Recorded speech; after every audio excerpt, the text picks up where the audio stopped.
Hello, we are team number 3, and this is the presentation of our hotel and restaurant concept for South Korea to Rocky Mountain Cascade Corporation.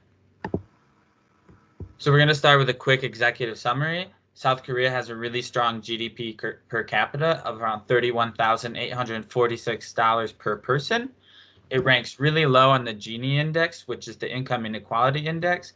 And with this index, the number 1 ranked country has the most income inequality, and the last ranked country has the least amount of income inequality. So what we can see is that income is fairly equal in South Korea. It also ranks really high on the Human Development Index, which is a measure of the standard of living, education, and longevity, and it has a very strong hotel industry. So this is a visual comparison of the GDP per capitas of all the countries that Rocky Mountain Cascade Corporation is looking into expanding to. As you can see, the GDP per capita of South Korea is by far the strongest out of all these countries. And this is also a comparison of the hotel industries in all these countries. It is a projection of the 2021 revenue as well as 2025 revenue in green. As you can see, the hotel industry in South Korea far outstrips the hotel industry in all these other countries. Now to dive into some historical background of South Korea.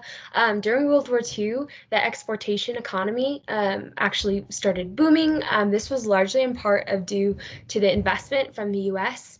And South Korea, after World War II, became a leader in technological innovation. So other international relationships, the Korean War, North Korea claimed sovereignty over the whole peninsula and invaded the South. There was years of fighting. The fighting actually never stopped with a peace treaty. It was only stopped with an armistice agreement. So for Japan, around the 20th century, the Japanese Empire won regional control over Korea, and they accelerated Korea's industrialization, however, exploited the country, transferred a lot of ownership of property from Koreans to Japanese. So this is a very tense history. However, today, Japan and Korea do share a lot of strategic interests. So Korea overall has a very positive relationship with the US, which helps in our offering a hotel for them there and integrating that into South Korea. So South Korea's most significant score on any dimension of Hofstede's is their long-term orientation. Unlike the US, South Korea is one of the most long-term oriented cultures in the world. And a great example of this is a major focus on steady growth of market share rather than on quarterly profit. So companies are there to serve stakeholders and society at large for generations to come rather than meeting goals every quarter. In their consumer business culture, tea is typically offered during business meetings, and people are expected to bow to the most senior person in the room. There's a high focus on establishing long-term relationships in business, and one major consumer trend is online shopping, with Korea having one of the highest mobile shopping rates in the world. Untapped marketing, which refers to products and services offered without human interaction, such as AI or robots, is also a growing trend. South Korea has a monochronic time orientation, meaning time is money, and Koreans place a high value on punctuality and precision.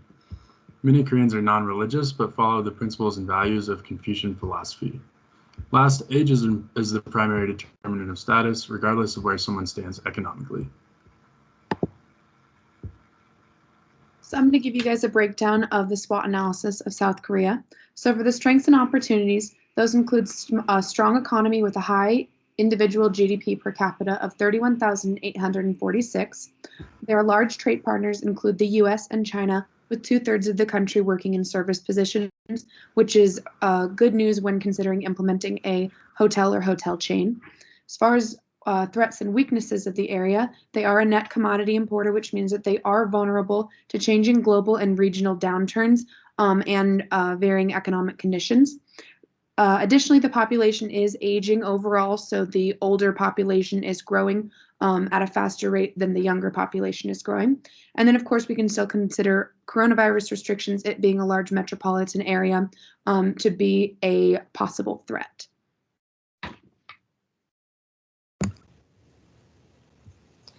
Looking into the hotel and restaurant industry, the strengths are focused around tourism prospects as well as high loyalty to the company from employees. Weaknesses can be seen in the cultural differences, such as language barriers and high certainty avoidance.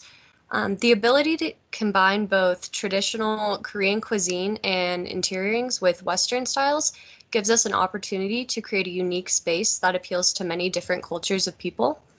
The threats come from an aging population, as was mentioned before, as well as differing management styles between the two countries. COVID-19 has threatened the tourism industry a lot, impacting South Korea because of their dependency on China for tourism dollars.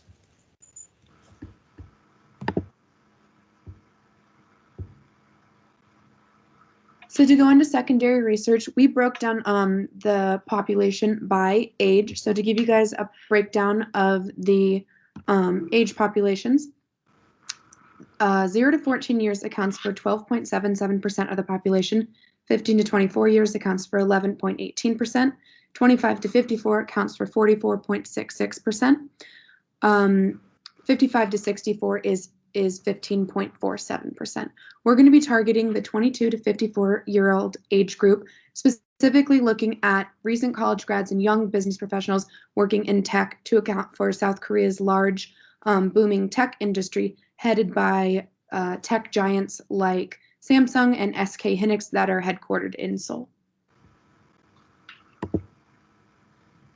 So we plan on creating a high-tech luxury experience at a reasonable price for business-minded individuals.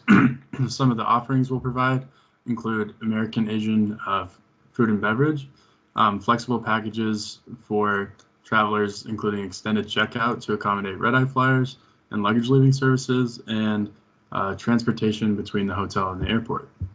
Our branding is a creative play on words that we believe captures the essence of Korean and Western cultures in a simplistic way.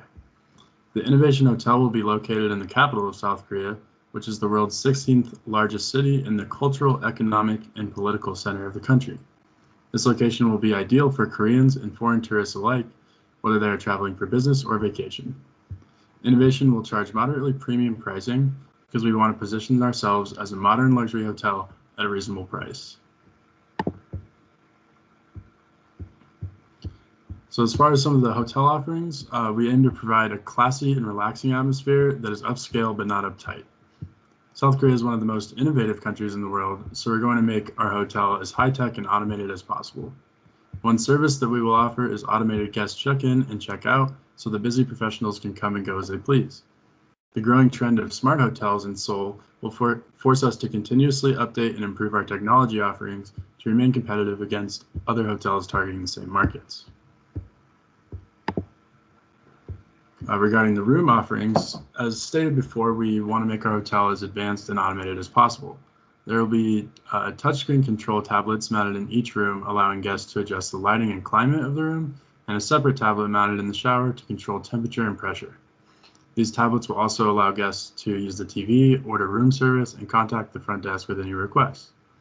A digital concierge application will be included on the mobile tablets to contribute to the high-tech, modern atmosphere of the room. Regarding the furniture, most Koreans use Western-style furniture in their homes, which is considered a sign of affluence and prosperity. However, the traditional Korean floor cushions are also widely used. Therefore, we plan to include elements of both cultures in the furniture selection to satisfy the preferences of a variety of guests. Another amenity we will be offering is the Singdang Innovation Restaurant. This restaurant is going to be a relaxed atmosphere with a business focus. We want people to feel that they can relax and unwind after a long day at this restaurant, or they can use the space to meet with clients and get some work done if they need to do so. It will include amenities like a bar, lounge, and booths for working with plenty of outlets available. The cuisine will be an Asian fusion style with local sourcing and local management, serving foods like kimchi, juk, and Korean barbecue with a Western twist to draw some interest from younger populations. With Seoul being one of the world's leading technology capitals, there are many technology-themed conventions and events that occur in Seoul targeted to people all around the world. To take advantage of this, we will have an events center capable of hosting small to mid-scale conventions and corporate events, as well as virtual hosting capabilities. We will also hire a professional events planning team dedicated to making sure that all the events are organized and executed as smoothly and efficiently as possible. So for a quick overview of our segmentation process, we segmented by demographics, so age, career industry, and education level, as well as psychographics. So we're looking for people that are interested in tech and also people that work a lot, since a lot of Koreans tend to be what you would call workaholics. So diving in more specifically to what Shane was talking about, our customer and target market is business professionals and electronic and tech industry employees. So we found with our research that there is a large market of business and tech professionals, with 72.19% of the population in South Korea ages between 15 to 64 years. This is a large population that is working. In 2019, South Korea was ranked number 3 for the longest working time in the world. South Korea also leads the world in innovation. Their electronic production makes up 17.1% of the GDP and is the world's largest producer of semiconductors. This is also an industry that is expected to grow. So with that, we aim to create an attractive environment to host seminars, networking events for this working class, and provide convenience as well as comfort. So moving on to just the customer persona we came up with is a South Korean called Ju Won Sun. His age is 30. He's male. His occupation is marketing within Samsung. He has a 4-year business degree with an income of 59,141. He's extremely busy with limited free time. He travels a lot for work, so he will appreciate the convenience offered at innovation, as it will help alleviate some of the stress associated with constant travel. Moving on to positioning, we decided to create a perceptual map with our axis of high price and low price, business centered and family centered. So we compared the pricing and orientation with the Four Seasons, Best Western, Sheila Stay, and the Grand Hyatt. So where we wanted to position ourselves was on the higher end of pricing, not the highest, and definitely much more on the business side than the family side. So as you can see from this perceptual map, this is where we saw an opening in our market, and this is where we wanted to position our company.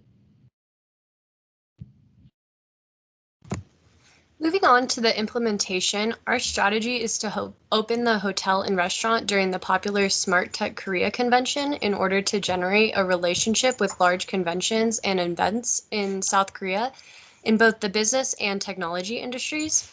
Leading up to the grand opening, we plan to focus on brand awareness and promotion for guests to book during high traffic events. We have a timeline of 1 year, with construction beginning in June of 2021, then moving on to building a website and starting digital marketing campaigns focused on brand awareness and social media. And then moving on, we will focus on promotions, highlighting business events and conferences, encouraging customers to reserve their rooms now. And then in March of 2022, we will establish a more aggressive social media campaign, and then leading up to the grand opening in June 2022 for the Smart Tech Korea convention.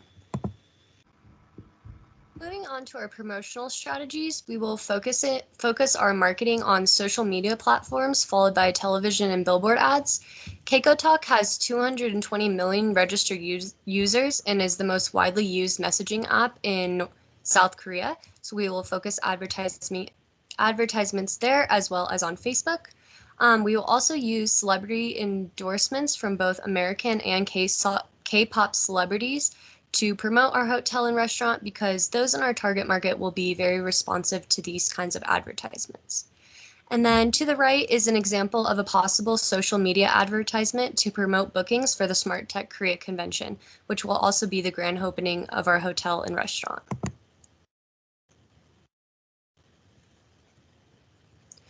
Thank you for your time, and let us know if you have any questions.